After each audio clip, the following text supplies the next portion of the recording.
বলে যে ও মুসলিমরা, এদেরকে আবার কেউ কেউ প্রশ্ন করে অথবা শিখিয়ে দেয়, বলে যে আমাদের কাছ থেকে জিজিয়া কর নিবেন কেন?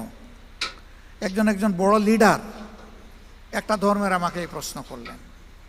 আমি বললাম একেবারেই সঙ্গত প্রশ্ন আপনি করেছেন। আচ্ছা আপনি বলুন তো আমাকে, মুসলমানরা যাদের সম্পদ আছে তাদেরকেও তো জাকাত দিতে হবে ইসলামী রাষ্ট্রে। কয় তা তো দিতে হবে। যে আপনি কি জাকাত দিবেন? কয় না, আমি তো মুসলমান না, আমি জাকাত দেবো কেন? তো জাকাত তো আল্লাহর নির্ধারিত ট্যাক্স, এই ট্যাক্সের সাথে রাষ্ট্রে অন্যান্য ট্যাক্সও থাকবে, তবে এইটা হচ্ছে মূল ভিত্তি।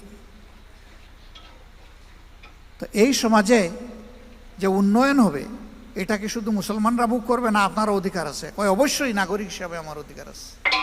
আমি বললাম তাইলে বিচারটা কোথায়?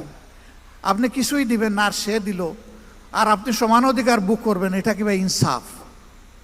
আপনি যেহেতু মুসলমান না, এই কারণেই আপনার কাছ থেকে ওই ট্যাক্সটা নেওয়া হচ্ছে, যেই ট্যাক্সটা মুসলমান হওয়ার কারণে দিচ্ছে।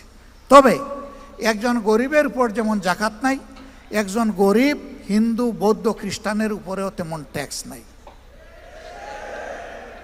একজন গরিবকে যেমন রাষ্ট্র লুক আফটার করতে, প্রতিপালন করতে বাধ্য, সকল ধর্মের লোকদের জন্য এটা সরকার বাধ্য।